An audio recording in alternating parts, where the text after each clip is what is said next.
welcome, Naomi. Thank you for joining us. If you wouldn't mind telling our listeners a little bit about yourself.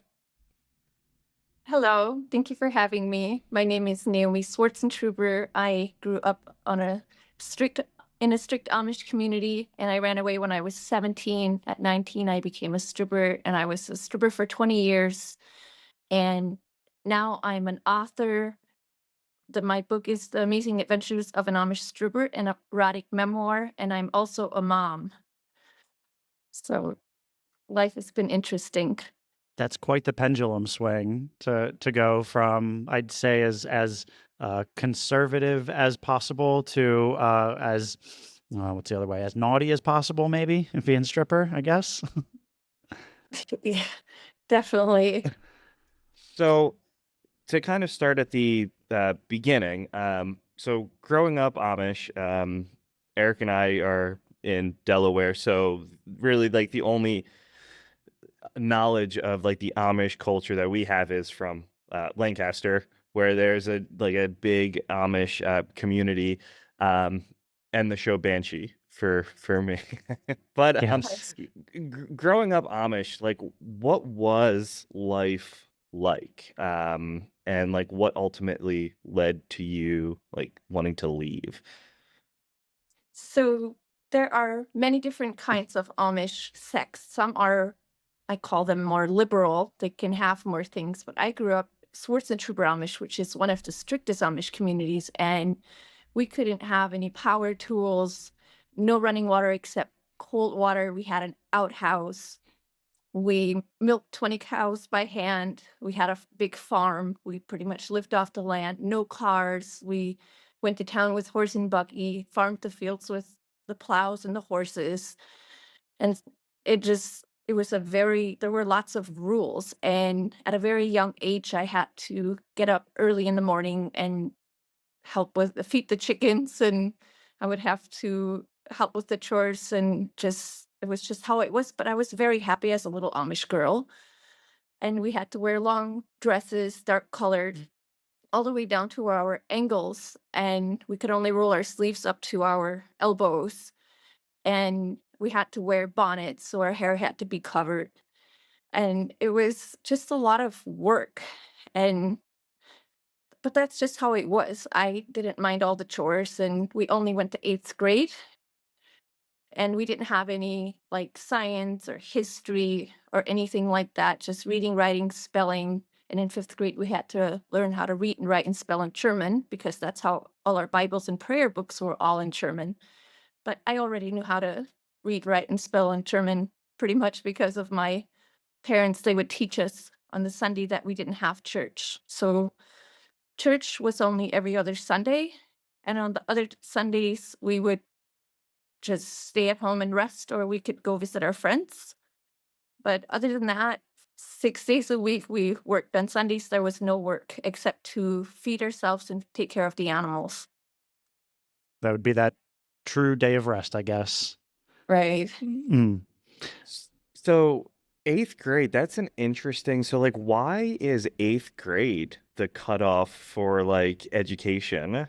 Is there like like a reasoning behind that, or is that just kind of like the I think, I mean, that's just how it's been for so long.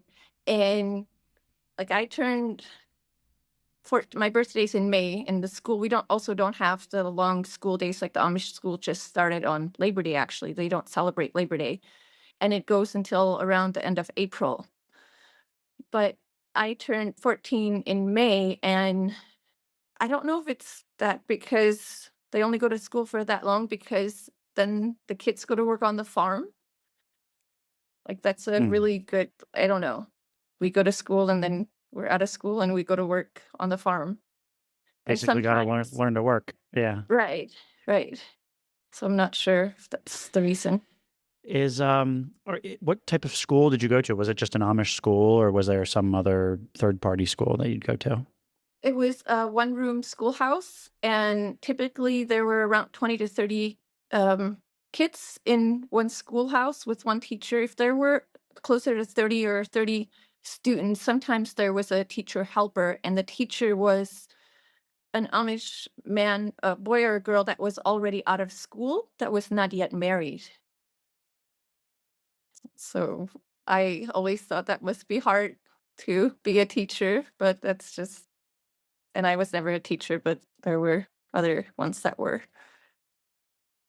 So what like I'm assuming there are like different requirements or like to be a teacher. Like could if you're in like the Amish community, like what determines if someone is allowed to like who dictates like who becomes a teacher or like is it just like kind of appointed or So there's a school board and there's men, there's only the Amish men from the like the group where the school is, because there's different schools, like different schoolhouses, but in the community where the for this one schoolhouse there's men on the school board, and then they'll have a meeting and they'll choose someone that's not married and someone that they think that, and usually they have more than one option in case it doesn't work out for one family, and they it really depends who can spare a person, like a boy or a girl. Like I only had a male teacher in second grade. The rest of them were all females. But sometimes there are male teachers. It literally just really depends who's available or who can spare one of the kids. I know they're not kids, but they're like young adults, like generally 16 or older and not married. Naomi, what were some of the what do you think are the some misconceptions that people have about Amish people, like something that we just don't understand or think about? Well, one thing that I often get is that when people get really upset on my TikTok and Instagram, they say that the Amish people abuse their animals. And that's their way of life, like, that's their livelihood. I'm not, and I can't talk for all of them. And I was when I visited my parents in Iowa this summer, my uncle was there visiting as well, and he actually was talking about a family that does not feed their horses enough, and he was very sad about it. So I feel like that's a really big misconception, that the Amish people abuse their animals, and then another one is that all Amish get to go on Rumspringa when they're 16. Like, people often say, "Oh, so you just didn't go back after you went on Rumspringa." I don't know if I'm pronouncing it right, but Rumspringa in Amish language means running around. But the strict Amish, like I grew up, we didn't get to do that. Like, to get away from the Amish how I grew up, we had to run away. Like, I ran away when I was 17. An actual runaway, not just yeah. Well, because Rumspringa, however it's pronounced, I feel like is to at least us, it's the I don't know you want to say the coolest thing about it. Like that's our highlight for and like if we were ever talking about Amish, it seems like a light because I mean honestly to me going to work on a farm all day, not having electronics or electricity or anything that could help me out just sounds terrible. But if it's all you know, I'm sure it's great, honestly. But then when we hear that, oh, well, somebody that has never had it gets to do all these cool things, it's like it seems awesome and fun. I don't that's the way that I feel at least. I always hear too, it's like going to like McDonald's for the first time and like you know, like those like kind of things that like Eric, you and I take for granted because we can do whenever, you know. Mhm. I've been seeing a lot of videos too of individuals who like ran away from the Amish culture. And this one guy like talks about smuggling cell phones in for people. And Yeah, so like I don't know I don't know if you know who I'm talking about I but do. I do. Yeah. and so that has been popping up on my algorithm a lot, like specifically like those types of things. Now, how common was that, or was that just not something that like you knew about, or was it common for like technology to like? I mean, I feel like cell phones were a little bit different, but like, did people like used to sneak in like Game Boys and you know like I don't know about Game Boys. I ran away 27 years ago, and back then we used to have the boom boxes, like the radios with the C or D cell batteries, and we had a camera, and we would have to hide these things in the barn or in the attic.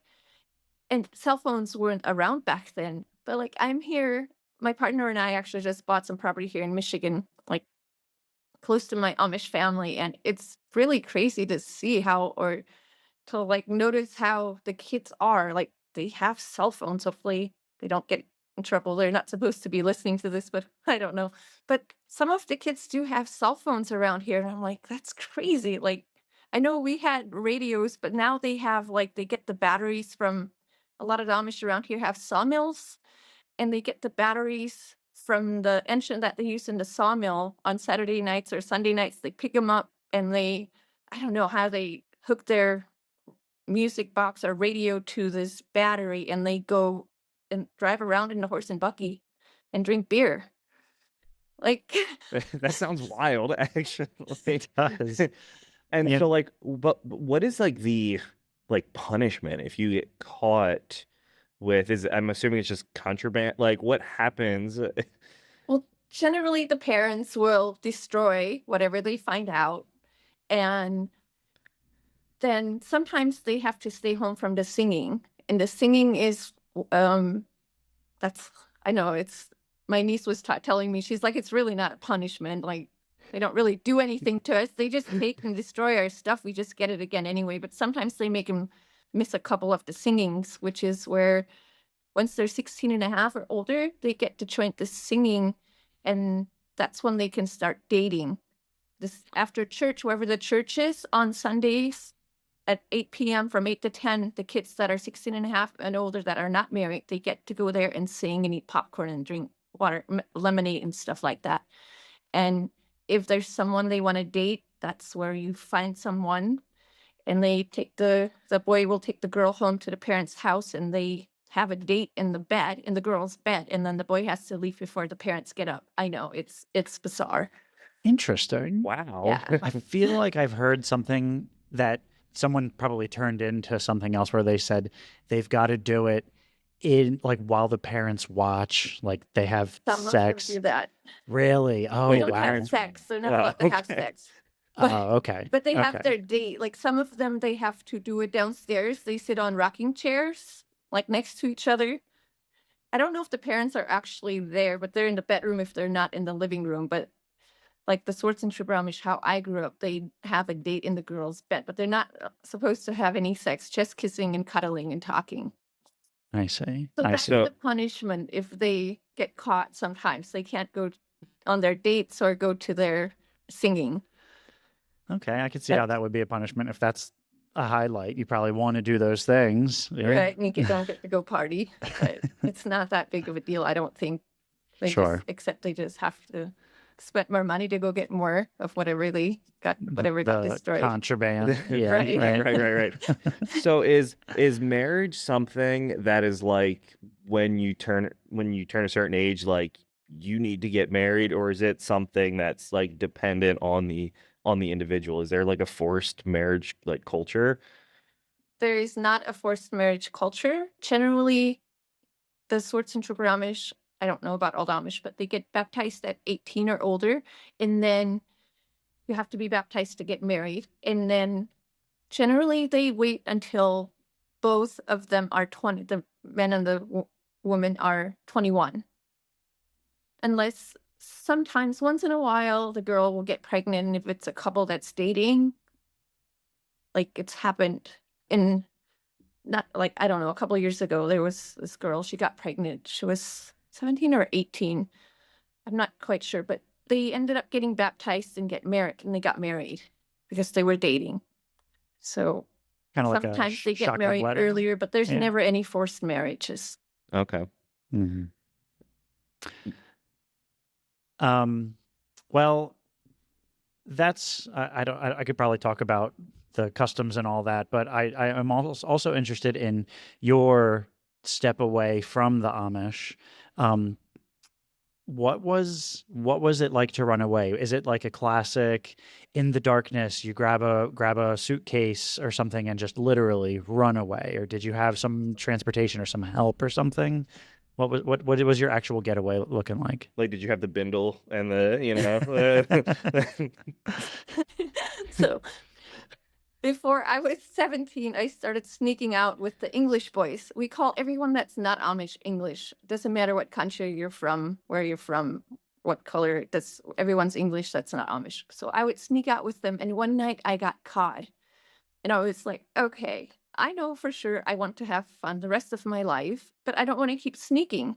So I was like, I'm going to run away. Like I knew for sure, but I didn't know how or when. And one morning I was picking strawberries in the garden by myself, and this man that used to deliver logs to my dad's farm came, and he came to the garden and he wanted strawberries. And I was like, oh, here's my chance. And I just blurted it out. I was like, I want to run away and live with you. And he was like, you're crazy. You can't do that. Your dad will hate me forever. And I was like, I don't care. Please help me. I have to run away. I don't have to, but I want to. And he's like, okay, I'll come back. And a week later he came back and I was thankfully alone picking strawberries again. And he's like, you can stay with my mom if you help take care of her. And a week after that, my sisters and I took baked goods and strawberries to the non-Amish English neighbors. And I was like, here's my chance. I went in the house and I used the phone to call this man. And I didn't know there were answering machines. He didn't answer, but I was talking and swearing. And he figured out that I was trying to tell him I wanted to run away. So at 9 o'clock, like I was really upset. I was like, oh, I'm never going to be able to run away. So 9 o'clock, this truck rolls in and it's this man. I'll call him Kevin and Christine because in my book, that's their names. I didn't even know that this man was married, but I didn't care because I didn't want to be with him. I just wanted to not be Amish. And I thought they came to like ruin my plan. And everyone went to talk to Kevin. And I was like, oh, barely breathing, but because I was freaking out. I whispered to Christine, I was like, please pick me up at this crossroad at midnight. And she's like, okay. And I'm like, don't tell anyone. She's like, don't worry, I won't. And my family, like after they left, I don't know, it was just it seemed like they weren't going to bed. And finally they did, but I was so nervous and anxious. I tiptoed on like around 11:30 to the attic to get my little plastic grocery bag that I had my pair of jeans and t-shirt and a few things that I was going to take with me when I ran away. And when I got back downstairs, my sister, just older than me, was standing in the doorway and she's like, "You're running away." And I'm like, "No, I'm not." She's like, "I know you are." She's like, "I'm not gonna let you. Our family will be way too upset." She's like, "You're not running away. I'm staying awake all night if that's what I have to do." And I was so mad. And I like had this bag behind me. And then Kevin and Christine show up at the crossroads and she's like, "There they are, you're busted." I was like, that could be anyone. Other people could have a truck like that. I was furious. But finally, I went in my bed and I pretended that I was sleeping. And she eventually went to her bed and I was listening to her breathing. I'm like, oh, I think she's sleeping. And I like crawled on my hands and knees to the hallway to listen better. And I was like, I am pretty sure she's sleeping. And at that moment, I pushed the screen in my bedroom to the side and I climbed onto the roof and I jumped 12 feet to the ground and I ran into the darkness. At this point, it's 2:30 in the morning. And I was like, what am I going to do? Like, they're gone. Now I'm out here. I don't have a key to get back in the house. Like, what am I going to do? And I was like, well, I just was still running, but I ran like to this farm where I'm staying right now. And I hid in the granary until 5:30 in the morning. That was a really long time to be alone in the dark thinking about my future because I had just like run away. But my family, I heard them at 5:30 in the morning up doing chores. And I was like, they could come looking for me. I was like, I can't stay here. So I ran across the woods and I hid in the woods until I saw someone turn their lights on at 8 o'clock. And then I called Kevin and Christine again. And they came to pick me up. I moved spots again. I had to run through another woods. It was awful. And I didn't know they had a car. So I'm listening for this truck and there's buggies going by. I'm like freaking out. I'm like, I am going to get caught. Like someone is going to find me here. And finally around 10:30, I went and knocked on someone else's door and they let me use the phone. And they finally came and got me at 11 o'clock the next morning. I was like, I can breathe. But it was so crazy. It was really hard. Yeah, that sounds like quite the escape. Yeah. It sounds terrifying. Well, It Honestly. was like terrifying. if your parents, I mean, they say they caught you, would it have just been like come back or like what after you kind of leave? Like they would have to have known what you were doing at that point. At right? that I point, mean, they would have. yeah. And they Um, would have tried to make me go back. yeah. Absolutely. Mhm. And I probably would have gave in because I was raised to be obedient, and I probably would have went back. So it was terrifying. And I did leave a note on the dresser to let them know that I didn't want to be Amish anymore, but they didn't believe me. And they started calling Kevin's house around 3 weeks after I left, and they're like, "We know you have her. Like, there's no other place where she could be." And they kept denying it and denying it. And finally, my dad was like, "I'm calling the cops." And the cops called Kevin, and they were like, "You can get in trouble for kidnapping." This because I was 17. Oh, yeah. And so Kevin told the cops where I was, and they came and talked to me, made sure that I was safe. And then I had to write a letter to my parents to let them know where I was. But it was Wow. not So fun when I first left because I was at this lady's house, and 3 days a week she would go to dialysis, and she lived down this dirt road, just this one house in a cluttered old farmhouse. And I was alone for days on end when I was used to being with a big family my whole life. And all of a sudden I'm just alone with no TV, just alone. And it was super hard. sounds not as fun as you probably had hoped. Right, and it really wasn't. I was like, I thought running away in English was gonna be fun. So Kevin and Christine, they ended up remodeling a couple of months after I left. They ended up remodeling their storage room, and I ended up moving in with them. So things were a little better. They wouldn't let me work until I was 18. They said I needed to learn about the English ways if I was going to be English. I know English is, some people get offended when I call non-Amish people English, but I'm just still used to it. I should probably start not calling them English, but Makes sense though. Yeah, no, that right. makes total sense.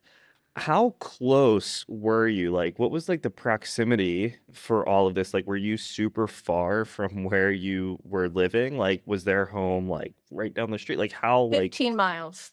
okay, so you were pretty close, but not, I feel like, close Far enough enough. that they weren't Yeah. just going to come and stop by and try to find Right. you. Yeah, right. But they Okay. did come to the old lady's house. Like, there were a couple times that her and I got back and there were buggy tracks, and I'd be like, "Oh, I don't want to be here anymore." Like, they can just come and I could be here. Like, she would never lock her doors either. And I was like, I don't think that my parents would just go in and look for me, but it was really scary. Like, I did not like staying there. So Did it your was, parents indeed hate Kevin and Christine? I, I think so. Yeah. They were, Prob- yeah. Probably. He didn't, I don't think that, I don't know, something else happened too, why he didn't keep, he had a locking business that failed. So it was timing, I guess, that he didn't have to keep delivering locks to my dad's farm anyway. But like, Yeah. it was an interesting dynamic. So after everything kind of settled down and you kind of like got your English bearings, what kind of transpired after that? When I turned 18 on a Sunday. And growing up Amish, I never had a birthday party because back then they didn't celebrate birthdays. So I had a big birthday party, which was amazing. I couldn't believe it. I had finally had a party like that. But the day after, the lady, Christine, she took me to get my driving permit, and I could put in a couple applications, and I got hired at Burger King. And then, so that was in May. And that next, no, that was, yeah. So that was in May. But the January before, when I was still 17, I had gone to Ohio with some ex-Amish cousins, and I met a guy there, and we started dating. And he ended up moving to Michigan and working with Kevin in Detroit. And in August of that year, after I was 18, we moved to Minnesota. And I was working at a factory, and it was crazy. Anyway, he ended up breaking up with me the next March. And I was like, now I'm in this new state. I don't know many people, but thankfully there was one girl that I became super close with. Like, she was like my best friend. She still is. We are still BFFs. But I would often call her and tell her about my worries. How am I going to pay my bills? Like, I've never been on my own before. And she's like, there's lots of ways to make money. And I was like, what? And she's like, well, you could be a dancer. And I was quiet. I was like, what? like a stripper?" And she's like, "Yes." She's like, "I used to be a stripper." I couldn't believe it. I was like, I thought strippers were whores and horrible people. I didn't know much about them, but I certainly was never going to be a stripper. And she's like, "Let's go out Friday night." And I'm like, "Okay." She gave me a beer and we're driving and driving. I'm like, "Where are we going?" She's like, "It's a surprise." And then she pulls into this parking lot and there's a a pole with like silhouette girls and it's spinning. It was a strip club. And I couldn't believe she took me there. And we go in. She's like, "You don't have to do anything. Like, we can just watch." But I was terrified. There's like naked girls on stage when I walk in and they're looking at me and smiling. Like, I was still very much Amish mindset. Like, I mean, I still believe in God and stuff, but I was still like, thought I was going to hell and all that fun stuff because of the Amish brainwashing. Sure. But before I knew it, the manager came and talked to me and he was like, "Come talk to me in my office. I hear you need a job." And I was like, "I could never do this." And he's like, "If you change your mind," and I talk about this is actually the epilogue of my book of how of the first night when I became a stripper. And before I knew it, three girls come by the bar and they were talking to me a little bit and then they grabbed me and drug me to the dressing room with my friend giggling behind. I was like, "What is happening?" But they stripped my clothes off and all agreed on a hot pink bikini and they like helped me put it on because I was trying not to. And they pushed me through the door onto the stage. And I was like, I am on this stage and I've never been to a place like this. It was really scary and overwhelming.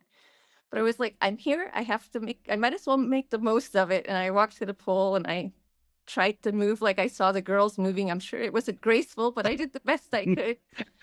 And I was like, terrified because they were telling me on the first song I have to take my top off, and the second song I had to be completely nude because the club was nude. And I was like, I was so shy back then. I was like the shyest little, like, then ex-Amish girl, but I was super shy when I was Amish.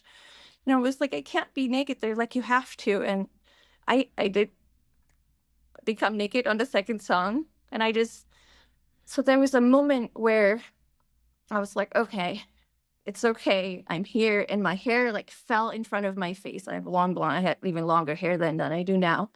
And I was like, "Oh, this is my shield." And I don't know, it was kind of fun. And everyone was clapping and cheering and throwing money. And when the second song was over, I gathered the money and I went backstage. And I don't know, I felt like I was just, there was so much adrenaline and excitement. It was amazing.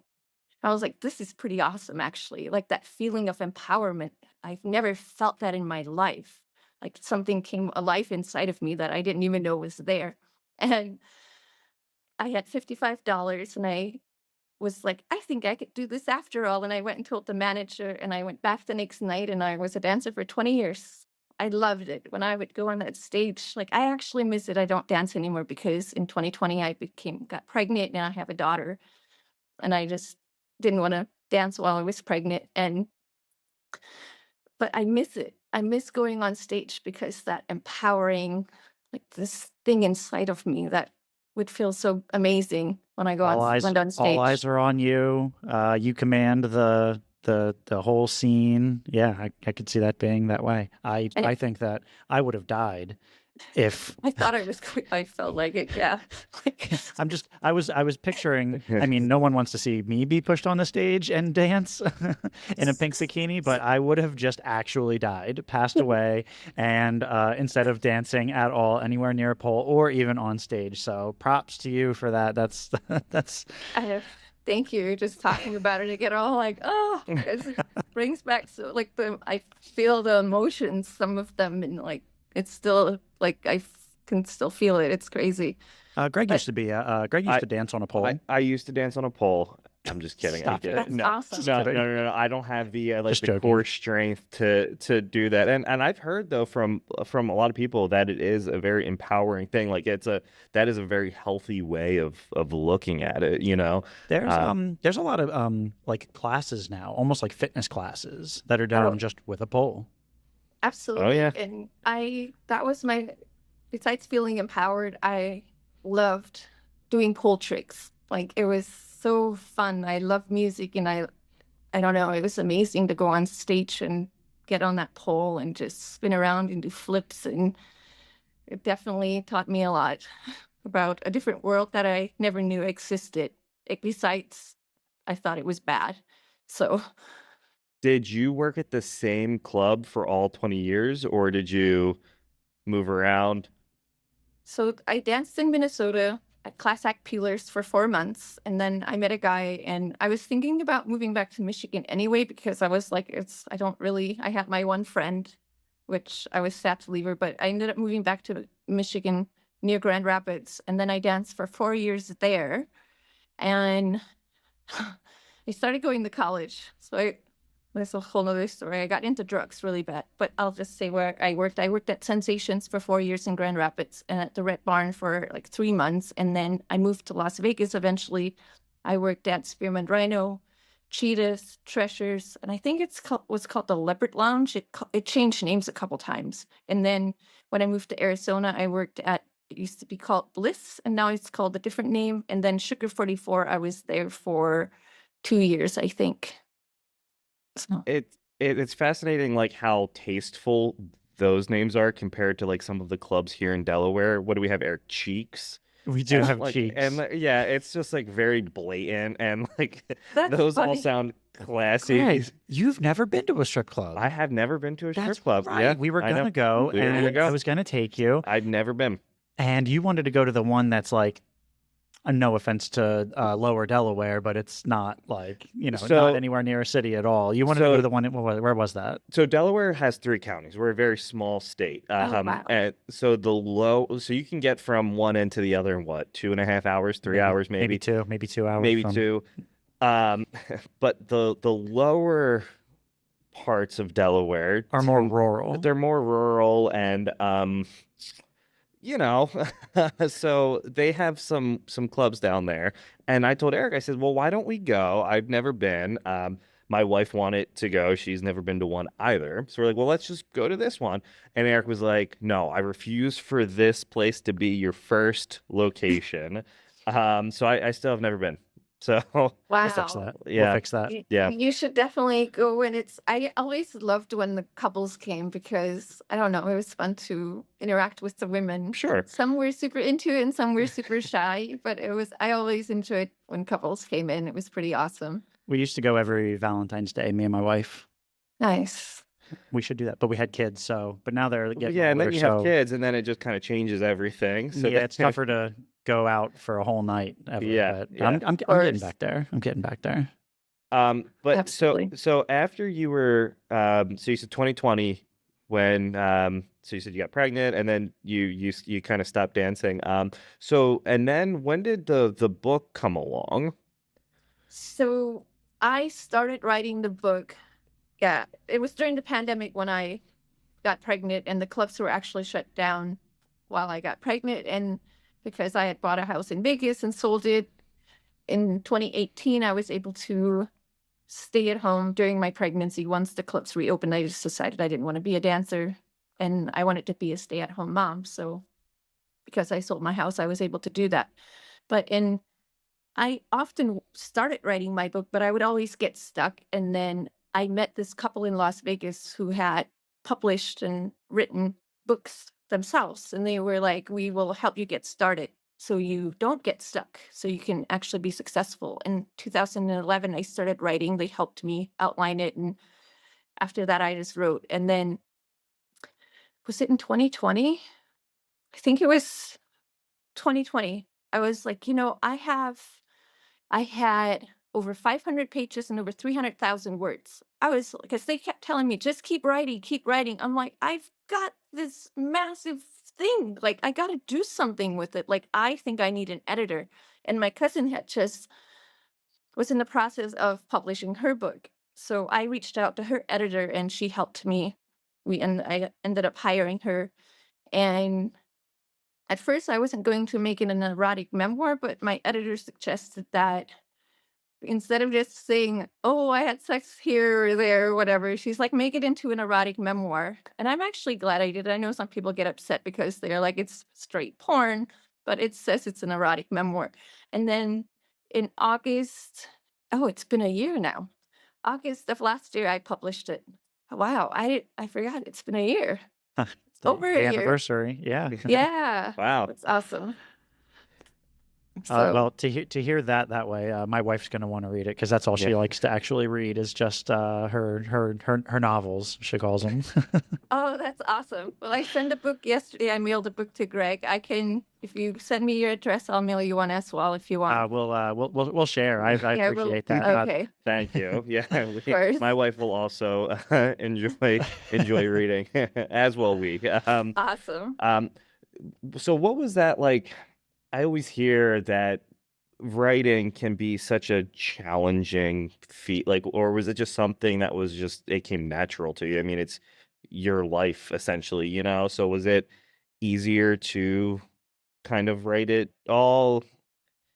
I don't consider myself a writer. I love math.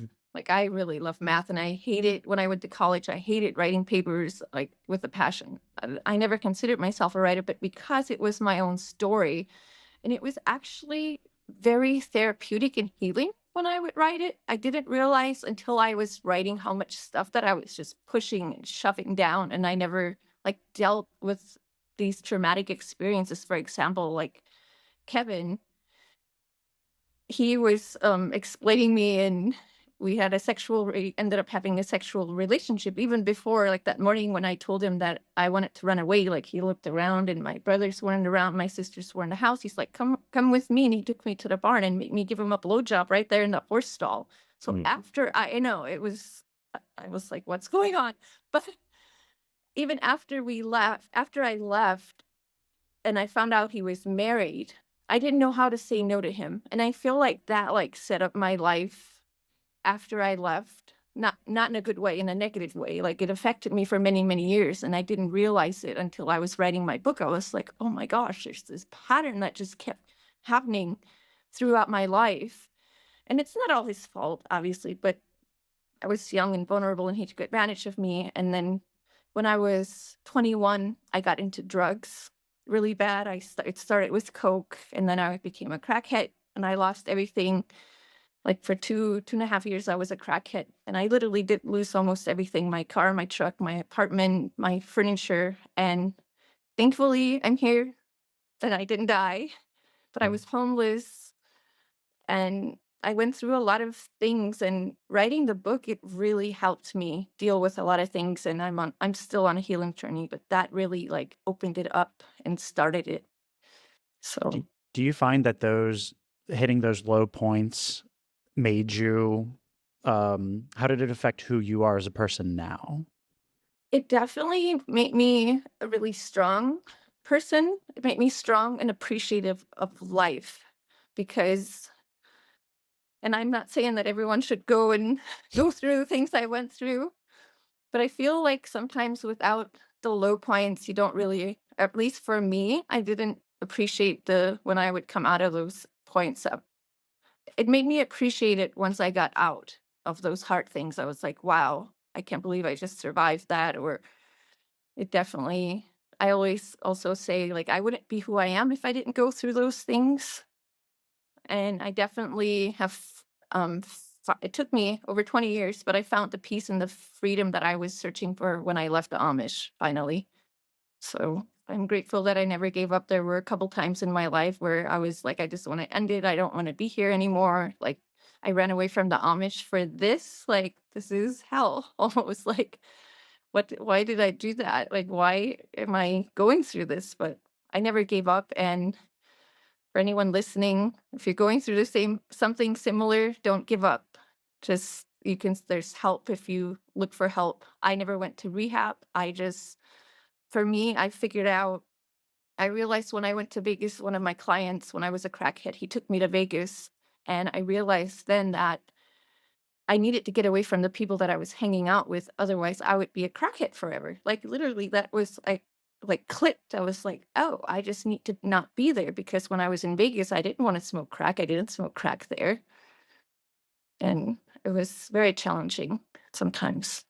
Well, it's nice too. Like I've heard we were actually talking to a band earlier this week and how impactful, I mean, writing, music, art as a whole, and kind of how that can one start that healing journey, but also just like the impact that it can have on you, whether it's writing a novel or writing an album, or so it's really cool to kind of see how that helped you and your journey by I'm being able seeing a to just pattern. I'm yeah seeing a pattern there is yeah that the tortured artist is tortured for a reason, and they're able to pour that onto their medium, whatever that might be, whether it be a book or a painting or music. Right. No, and and part of the reason I also wanted to share my story in the book is to hopefully help others and to inspire others, because if I've gone through all those things, like certainly there's other people, and I do get quite a few messages. I've never gotten them from men, but I get them from women. They often say that they're still living my story and I give them hope, but they just haven't gotten on that other side yet. But reading my book and listening and hearing about what I went through and how I came out on the other side is very inspiring. So that is like, I don't know, because it's what I wanted set out to do, was to inspire and help others as well. Well, and you came across our I was going through reels on our Instagram page, and that's how I think we kind of got in contact with you. And I was just scrolling through your page, and it was just full of inspirational videos, and and that's why I was like, we have to try to get you on, just because like you have such a unique but such an inspirational story that we feel like a lot of people need to hear as well. Thank you. So if someone wanted to buy your book, how would they like where would they be able to find that? It's on Amazon. And if people want a signed copy, they can contact me on Instagram or TikTok at Amish Inspiration. They can message me for a signed copy, only in the US, though I only ship in the US because I don't want to deal with customs forms and things. But otherwise on Amazon, and it's The Amazing Adventures of an Amish Stripper, an erotic memoir. So So what do you think that like what do you kind of see as the next chapter in your journey? the next chapter in my journey is to be the best mom that I can for my daughter, and just to keep inspiring people to live their best life and just to move forward. And there's going to be low points, but you can get through them if you choose to. And one day I would love it if my book was a movie, so that is something that I'm working towards and hoping for, That's because the I think it dream. would be a great movie. From what you've told us here today, yeah, Yeah. I'd say so. It sounds Sounds great. it's Yeah, that's like fascinating. that sounds like It has it's got teeth, I guess. What is that? yep. It's like a hook that just says what it makes you want to think about it again. Yeah. I think it's a story that people would be really interested in, Thank honestly. you. Um, well, thank you so much for joining us. Appreciate you taking the time. And Amazon once again, or and what was your website one more time?